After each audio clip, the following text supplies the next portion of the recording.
Never save money. This advice did not come from a rich man. It did not come from a teacher or a businessman. It came from a man everyone once felt sorry for.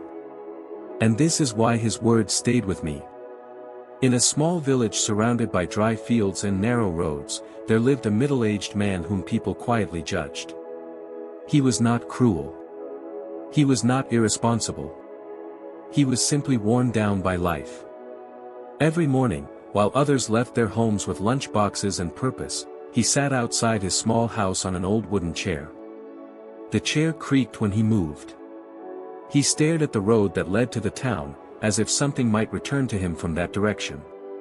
He talked often, not loudly, not confidently, but with hope. "One day, I will start a small business," he would say. "One day, I won't have to struggle like this. One day, things will change." That day never came. At first, people laughed. Later, they stopped laughing. They just looked at him with quiet pity. Inside the house, his wife moved silently.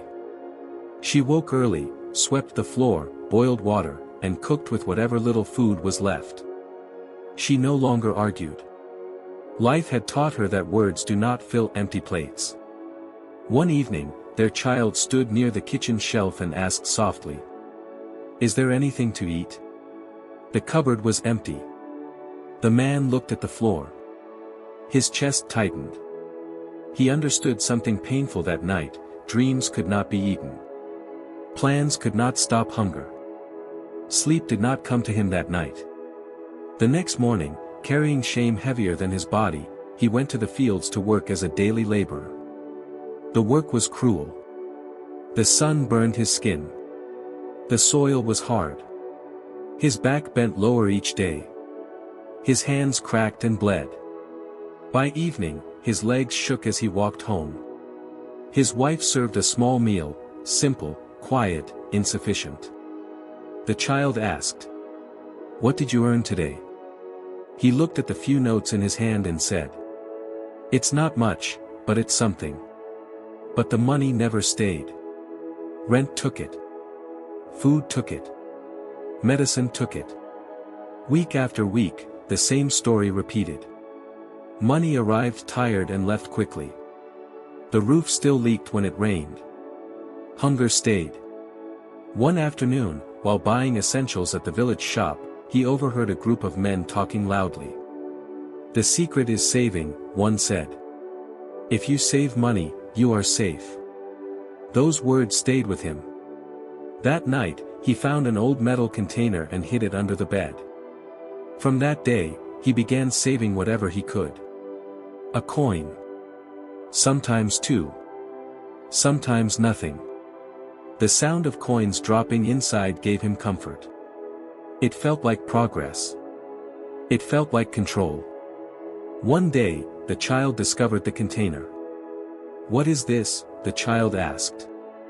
The man smiled for the first time in weeks and said, "This is our future." But saving was painful. He did not buy new clothes. Even when his sandals broke, he waited. Food portions became smaller. They ate slowly, trying to feel full. One night, his wife finally spoke. "What good is saving if we stay hungry?" He did not look up. "Someday, you will understand," he said quietly. Months passed. The container filled. To him, it looked like safety. One morning, he took the container and went to the market. He wanted to buy goods, something he could sell and earn from. He placed the money on the counter. "I want to start small," he said. The seller counted the money and shook his head. "Prices have gone up. This won't buy much." The man froze. "Money loses value with time," the seller said simply. On the walk home, the container felt heavier than before. That night, he poured the money onto the floor and counted again and again. The number never changed. The child asked quietly, "So, what is the use of saving?" The man had no answer. Days became darker. He felt weaker. Food was never enough. Sometimes he felt trapped, as if there was no way forward. One morning, sitting outside his house, he watched neighbors pass by. One carried bottles of milk. Another carried baskets filled with eggs. Someone else carried vegetables grown behind their home. They walked calmly. They did not look afraid. That's when he remembered something the child had once said long ago. Why don't we buy something that gives back? This time, he listened. He took the last of his savings and bought a few chickens, thin, noisy, ordinary. Nothing impressive. When he released them into the small yard, the child laughed and ran after them. Now we have an egg business, the child said proudly. At first, they found only 1 or 2 eggs a day. They ate one. They sold one. With the small money earned, they bought feed. With the next earnings, they added one more chicken. The man wrote everything in a small notebook. Every egg mattered. Slowly, the yard filled with movement and sound. Soon, neighbors came to buy eggs. Some asked for fresh milk, so he partnered with another villager and began selling milk too, earning a small margin each day. For the first time, effort felt rewarding. One afternoon, holding an egg in his hand, he said softly, "This is worth more than a jar of money. It feeds us. It grows. It does not lose value." The child smiled. Life did not suddenly become easy. But fear left the house. Food became enough. Bills were paid on time. Sleep returned. The container under the bed stayed forgotten.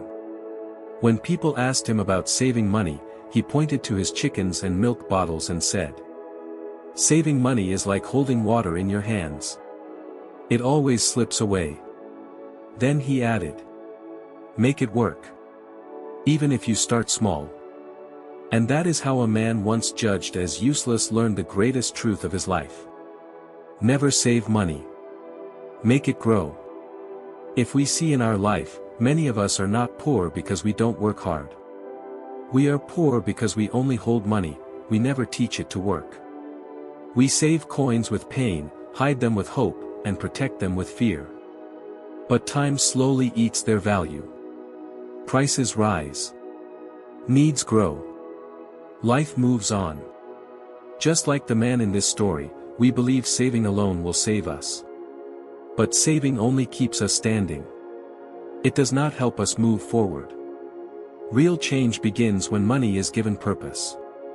When even a small amount is turned into something that can grow, return, and repeat. You don't need big capital.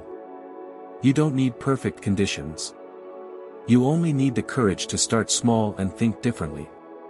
So remember this lesson, not as advice, but as a reminder. Never save money just to store it. Make it work. Make it grow. And one day, it will work for you.